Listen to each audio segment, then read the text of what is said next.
Hello, beautiful people. Phil from Cabrinha here. Hope you're all doing well and that you're as excited as I am today. Because in this video today, we're covering everybody's favorite topic, bladder servicing and repair. There's a couple of small tricks to working with our latest Sprint 3.0 system that I want to share with you that can really help make the whole process easier. But the general steps used here can also be applied to older Sprint systems as well. So I've linked a few older bladder repair videos down in the video description below, in case you need to go back and review anything specific for those particular setups. I have a few different scenarios I want to go over with you all, so let's not waste any more time and jump right into it. The first example I want to discuss is probably the most common one. This is where you get a tiny pinhole somewhere in the leading edge or the struts that was caused from an impact with something on the beach, rolling over a small, sharp object while packing up, dragging a wingtip on a self-launch, the list goes on. The point is that the leak is usually slow enough that your kite or wing holds air for a certain amount of time, but gets noticeably softer by the end of the session. Or worse yet, it goes limp on you while you're still out. Not having your setup at the correct pressure can really affect the performance and feel, and this will ultimately affect your overall experience. In either case, this is fixable, and it's not rocket science. It just takes a little time and patience, and the first thing to identify is which bladder the leak is coming from. To do this, you want to fully inflate your kite or wing and isolate each bladder. On kites, this is straightforward since you only need to pinch each clip into the closed position. On wings, there are no clips though, and I've often been asked why not. The reason is that struts are so large on most wings that when it's left fully inflated while the leading edge is deflated, it creates a tremendous amount of stress where they're connected to each other. And since the strut has nothing to push against when the LE is deflated, we found cases where it can blow the top of the end of the strut, causing damage to both the strut itself, the leading edge, as well as both bladders. So it's always best to keep your wings either fully inflated or fully deflated. Now you know, and knowing is half the battle, right? Getting back to isolating each bladder, on wings, I just use this simple pinch clamp to pinch the Sprint tubing and seal off the LE from the strut. And now we wait. The slower the leak, the longer you'll need to wait. But generally, we're talking about an hour or two at most. Usually, you'll be able to easily tell which bladder is leaking by simply looking for the limp one. If it's not visually obvious which one it is at this point, you can just go around to each one and feel for the one that's the softest, and that's the one we'll pull out. We'll first need to disconnect the Sprint system. If you're working on a wing or a kite strut bladder, then you only need to worry about the connections on the strut. If we're pulling the LE on a kite, then you will of course need to disconnect each of the Sprint fittings on the leading edge side of the kite, keeping them connected to the struts of course. So unscrew the cap and slide it out of the way. If your system has a pinch clip, it helps to slide that up as well. Now you can pull the tubing off the valve stem. To unseat the valve, I've seen a few different methods. The one that's worked best for me is to simply push or bend the valve away from yourself while grasping the material just outside the black collar ring. You'll want to be sure you're only grabbing the outer Dacron material and not pinching any bladder material internally at the same time, as that will increase the resistance and risk possible permanent damage to the bladder. Once you see the base area begin to unseat, you just work your way around the collar until it's completely off. Now that the valve is unseated, push it back into the opening. On wing struts, you'll need to repeat this process for the other Sprint tubing on the opposite side. If your wing strut has a dump valve, then you simply need to undo the Velcro flap and separate the inner Velcro security layer. It's super simple and should unseat by just pushing it down with your finger. We'll need to tie off a line or two to the bladder we're going to remove so the reinstallation process goes smoothly. For wing strut bladders, there's a couple of pigtails up at the top on the front and back side. For kite struts, there's only one pigtail and it's on the back side. These are there to help ensure you get the top corners of the bladders pulled all the way up into that space in the corner when you're reinstalling. Since strut bladders on wings are so much larger, we put one on each corner to help with that. You simply tie a thin line around the knots in those pigtails. I'm using this extra flying line extension that comes with every new COS control bar. They're thin and looped on both sides already, so I can literally just lark set around the knot and we're ready. Fishing line also works well for this if you don't have these lines. Just make sure whatever line you're using is at least a few feet or about a meter longer than you actually need to give yourself enough slack to work comfortably. Now with the line or lines in place, depending on if you're working on a kite or wing strut, open up the end cap at the trailing edge. Unfold the material and find the end of the bladder. Gently start to pull the bladder out. You'll likely feel a little bit of resistance right where you're trying to pull those knots through back up at the top. Of course, it helps if you have an extra set of hands to hold the opposite side while pulling. If you don't, just put a little weight up there. I'm using a couple of these sandbags, and that'll get the job done just fine. A little tug and they should pop right through the opening. It's pretty easy after that. Simply pull out the bladder and mark which line is connected to which pigtail for easy reference when reinstalling. Disconnect the line or lines and let's find that leak. For pulling leading edges out of kites or wings, the process is actually pretty similar. Just need to make sure you've disconnected and unseated all the sprint valves from the LE side and push them into the leading edge valve holes. We're going to pull both ends of the bladder out through the zippered opening in the middle of the kite or wing. So we'll need to tie off each end of the bladder first. Undo the Velcro from each wingtip end and expose the bladder ends. Tie off a line to each side. I've found that unrolling my kite bar a little bit and using the two outer lines works perfectly for this. If you're doing this on a wing and don't have a kite bar laying around, then fishing line or any other general purpose line works just fine as long as it has at least a medium break strength. So I've got both ends tied off and I'm almost ready to pull the leading edge out. Again, having a second set of hands here to help hold the end you're pulling out makes life a little easier. But putting a little weight out there does the trick just fine. With the zipper pocket opened, we want to disconnect the airlock valve and unseat the Velcro that's anchoring the bladder inside. To do this, you just reach a hand or finger inside the LE and separate the Velcro on the valve from the Velcro sewn to the inside of the kite or wing. Work your way around until it's loose, then simply pull that part of the bladder out through the main opening. You can continue pulling that entire side out until you reach the end. Just be mindful that you're not forcefully dragging the bladder against the zipper teeth. They're not sharp or metal, so as long as you're even just a little bit careful, there really shouldn't be any issues there. Once you pull one side completely out, disconnect the line that's tied to the end and lay it out towards the side you just pulled. Repeat this for the opposite side and lay that line out in the opposite direction so as not to mix them up. Now let's find where that leak's coming from. There's a few techniques we use to find the holes, and generally I like to go from easiest to most involved. I know you can inflate the kite and spray it down with soapy water first to help locate the holes, but I've always had mixed luck with that, and plus it makes a mess. And you'll need to pull out the bladder anyway and likely repump again and also spray one more time to pinpoint the exact leak location. So I just start from that point instead of doing the double work. There's definitely multiple ways to go here, and I'm just sharing the ways that have worked best for us over the years. So let's start with pumping up the bladder. To do this, we need to first seal off each sprint valve. Grab whatever hoses and clips you need from your kite or wing, and if you need a clip for the wing, remember that pinch clip works just great here. Shoot, I've even used a clothespin a couple of times, and that works well too. For that one, you just need to fold the tubing over and then push the clothespin over it to form the seal. Now, just pump up the bladder enough to mostly fill it out, but not so much that it starts to bubble or herniate.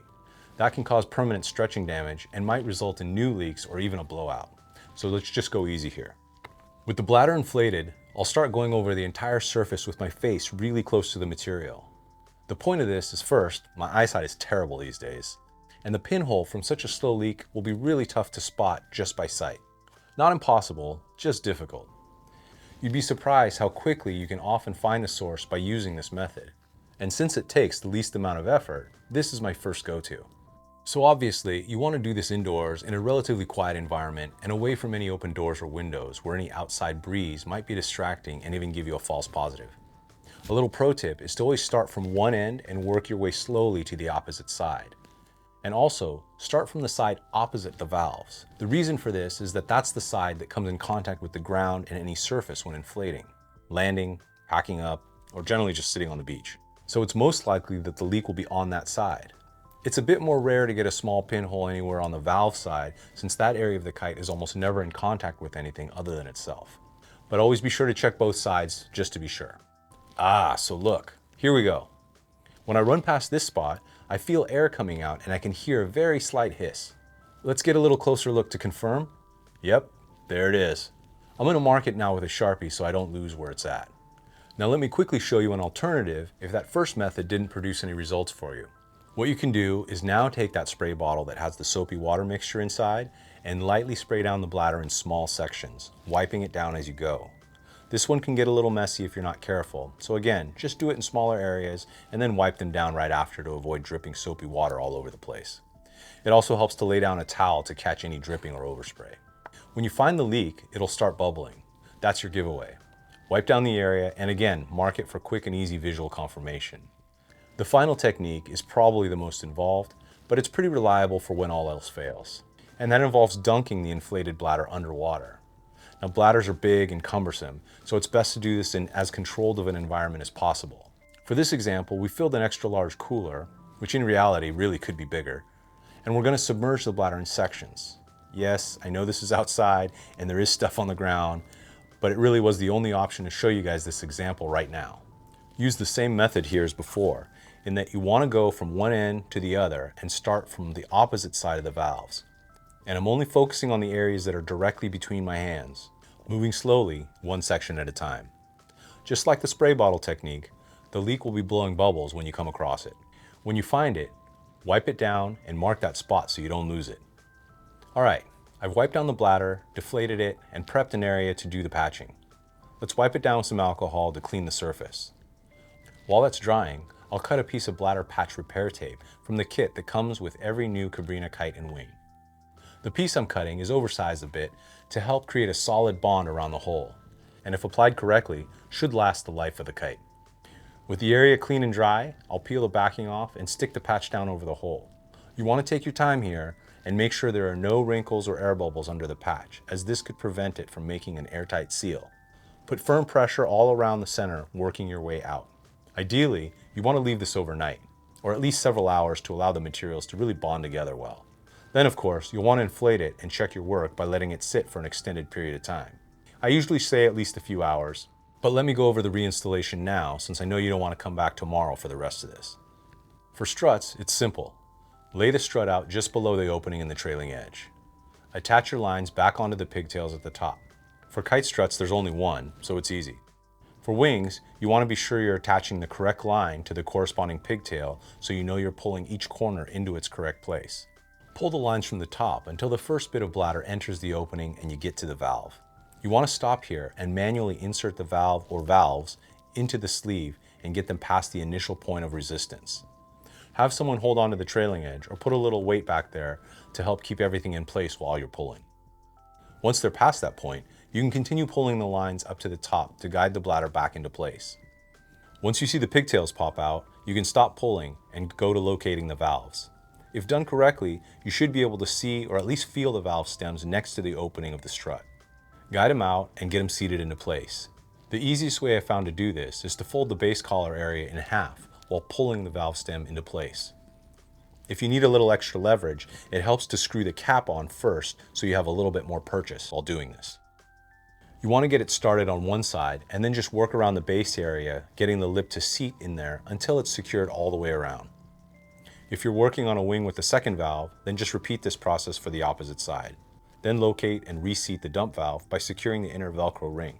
The correct orientation of the dump valve is to have the valve plug or flap open towards the wingtip that it faces. This is how you know it's not twisted inside. With everything in place, you can now reconnect the sprint system. Slide the tubing over the valve stem until it's all the way down, making sure it's not twisted or kinked. Then screw the cap on just enough to get it started. Don't tighten it down yet since there's no internal resistance and you could end up twisting the bladder inside. On wings, you also want to be sure to close the dump valve and secure the Velcro. Now go back to the trailing edge and secure the end of the bladder. This is done by lining up the bladder's mark cloth to be flush with the end of the strut opening. Pinch those two pieces together and lift the end up and shake any excess bladder material so it falls back into the strut. We want to avoid any excess material from getting pinched up into the fold or all clumped up at the bottom. Now just fold it over and secure the Velcro back into place. Finally, we can remove our feeder lines from the pigtails and pump her up to check our work. For the first initial inflation here, we'd suggest taking it slow. You only want to inflate maybe halfway. At this point, it's good to look and see if anything looks off. Give the entire area a good massage and a few love taps to help guide the bladder and even out any folds or other general wonkiness that might have happened during the installation. Doing this will usually help solve any minor misalignment issues. Then proceed slowly with the rest of the inflation, carefully watching the entire area for any signs of twists or large voids that signal the bladder isn't filling in somewhere. The very top portion is the area usually of most concern here, but if the guide strings are properly in place, this shouldn't be an issue. If you do notice any unusual wrinkle spots or voids, it's usually a sign of a twist or other issue that can be fixed by pulling the bladder out and reinstalling. If it all looks good, finish topping her off, let her sit for the final QC check. If it all went according to plan, we should be airtight and ready to shred again. Just be sure to snug down those valve caps now that there's full internal pressure inside the bladder, and the internal resistance will help keep it in place while you're screwing the cap down. Just needs to be hand tight. If we're working on the leading edge, then go grab another drink. We're just getting to the fun part. So for LEs, I'm gonna assume you've been following along for the most part and have pulled the bladder, found the leak, patched her up, and are ready to reinstall. Because the process to that is all pretty much the same. So let's get into it. To reinstall any bladder, especially the larger ones in the leading edge wing or kite, it's always recommended to use a little bit of talc or baby powder on it to help everything slide back into place more effortlessly. This isn't required, it's just what we do at the factory and what we usually do here in the loft. So with a completely dried off bladder, I'll just put the lightest amount of baby powder on it as I fold each end up accordion style, starting from the middle and working my way out towards each tip. When done, we have these two halves folded and ready for installation. One last thing I highly recommend doing just prior to pulling the bladder back into the kite is to flatten and arrange the leading edge in such a way that the underside half of the valve holes are all facing directly up. This will match the orientation of the bladder we're about to pull in and thereby increases the chances of a clean install on the first go. So I'll place the bladder in a position carefully where it'll feed easily back into the zippered opening with minimal fuss and resistance. I'll tie off my feeder line to that end, I'll force the opening as wide as it'll go, and guide it into the opening. I put a little weight added right on the LE just behind where I'm working to keep the kite from shifting around too much as I'm pulling the bladder in. Now I'll go over to the end and start pulling the line. This will pull the left side of the bladder into place. You want to take your time here and just be mindful to try and keep the bladder from twisting while pulling it in. If at any point you encounter resistance, stop immediately and see what's causing it. Once you see the end of the bladder come out, continue pulling another 8 or so inches. That's about 20-ish cm. The reason for this is if you don't pull enough excess out, the valves will still be too far out of alignment to poke back out through the respective openings. Go over to the valve openings and feel around for the valve stems. They should be really close, if not already visible, and you can simply pull them into place and get them to seat just like we covered earlier. Fold the collar in half and pull the stem out at an angle until one section gets started on the lip, then work your way around until it's fully seated. While we're here, we might as well slide the sprint tube on as well as the cap until the threads barely catch. We'll tighten them up after the kite's fully inflated and we know for sure that we're done. Repeat this process for any other valves on that side. Once they're in place and the sprint system's back on, you can now go back to the wingtip and tuck the excess bladder material back into the kite until the mark cloth end is flush with the end of the opening. Usually, you have this clump of bladder material bunched up right near the end. I found that if you just pinch it and shake the end down, the excess will fall back into the leading edge of the kite, or wing, which is exactly where we want it. Now go back to the zippered opening and let's reinstall the airlock valve. It's pretty simple since we can see everything, so just guide the valve up into place and press the Velcro layers together. I like to just finish by checking the top side to make sure the valve is sitting proud and even so the airlock matches up perfectly. Repeat this process for the opposite side of the kite so we can check to see if our repair worked. And just like the struts, we want to slowly inflate the kite, checking for any bladder twisting or any misalignments as we go. If you do notice anything that doesn't look quite right, stop immediately and address the issue. Otherwise, much like we did on the strut install, only pump the LE partially at first, massaging it out as you go. Help the bladder settle into place and fill any small voids. Once you've gone over each side and it looks good so far, go ahead and continue inflating, keeping an eye on each area, the sprint valves, airlock, corners, and the wingtips. Top off the LE and pinch off all struts, or clamp the tubes if you're checking a wing. At the same time, go ahead and tighten the valve caps. Now that there's full pressure in the bladders, there's plenty of resistance to keep the valves firmly in place as you snug down the connection. No need to crank them, just hand tight is plenty. As I mentioned before, you want to leave the kite or wing sitting for at least an hour or so. Come back and open the tubing connections. If we've done our job well, then we should hear nothing at all. If you hear pressure equalizing between the struts and the LE, then it means you've got a leak somewhere still, and you'll need to go back and check your work. One last thing I want to show you is how to replace an airlock valve. Now we've done a sprint valve replacement video in the past, and I've linked that down below. But the install process is pretty similar on this one, but the old valve removal is a little bit different. It's actually much easier since you don't have to fully remove the bladder from the leading edge. This is actually the simplest bladder repair and only takes a few minutes. Check this out. On a kite or wing, undo and remove the sprint tubing from the valve on the middle strut on the LE side. On a wing, you'll want to remove both sprint tubes. The reason for this is we need to pull out just a small section of the LE bladder to replace the airlock valve. And it's much easier to do this if you have a little extra slack in the bladder to do so. It's possible to replace the airlock without first detaching the closest sprint valves, but we don't recommend it. It's so much easier this way that it's definitely worth the extra minute or so it takes to do this. Let's now make sure the main valve cap is off and then open the main zippered compartment. Separate the inner Velcro ring and unseat the airlock valve from the kite. Now pull out enough bladder to expose the main airlock valve and give you just enough room to work on it. This usually means pulling out enough until the sprint valve just pops out of the opening as well. The next step is to carefully cut out the old valve. Using a brand new blade here makes the process go much smoother and easier. We just want to cut as close as possible around the base of the valve to leave a fairly smooth radius. Now we'll put some sort of backing behind the bladder to keep everything in place. If you have some help, you can have someone just hold the bladder under tension to keep it smooth, but I actually prefer to just clamp it off at the four corners just like this. This way, I know I can take my time and nothing will move. Now I just take a little alcohol and a clean paper towel and wipe down the surface area to clean it. This will help ensure a solid bond. And while that's drying, I'll grab my replacement valve and start to peel the backing off about half of it or so. Make sure you have the replacement positioned in such a way that the little sewn tab faces the zippered opening for correct orientation. Now I can go ahead and confirm that I'm directly over the opening I cut and stick the first half onto the bladder. I prefer to apply pressure firmly from the center moving out. Generally, this helps getting out any air bubbles or wrinkles as we go. If it looks good, I can now peel off the remaining backing and stick down the other half using the exact same process as the first. Careful as we go to make sure it's lying flat, and then apply pressure again from the center and moving out towards the edges. The key is to get it totally flat and free from any wrinkles or air bubbles. Once it's done and we're happy with our work, we can reinstall the bladder. Remove the clamps and backing from the setup, and let's push the excess material back into the leading edge. I usually prefer to just slide my hand inside if I can get it in there and quickly and easily guide the sprint valves back into place into their general location, much faster than feeling for them from the top side. Once I have them poking out, I'll bend the base collar in half like before, reseat the valves into place, and then pop the tubes back on and start the caps, but not tighten them just yet.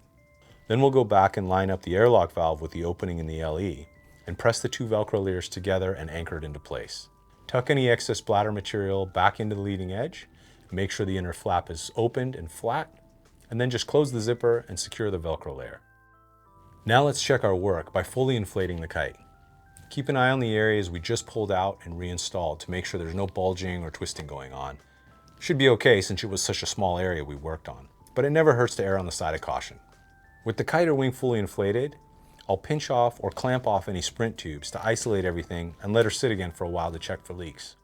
If we've done our job right, then she's airtight and we're ready to go take flight. Sorry, that was really bad. In all seriousness, unless you hear any leaking or notice any pressure equalizing when you unclip the tubes, you're good to go. Time to go out for a session and get some payoff for your work. Hopefully you found this video helpful. And if so, please give us the old thumbs up and consider subscribing. You can keep up to date with all the latest Cabrinha happenings on our socials, which are listed down below. And if you should have any questions about any of your gear, you can always drop us a note to support@cabrinha.com. We'd love to hear from you. And please be sure to check out the rest of our exciting new range of products on our website at cabrinha.com. Mahalo for watching, and we look forward to seeing you on the water. Aloha.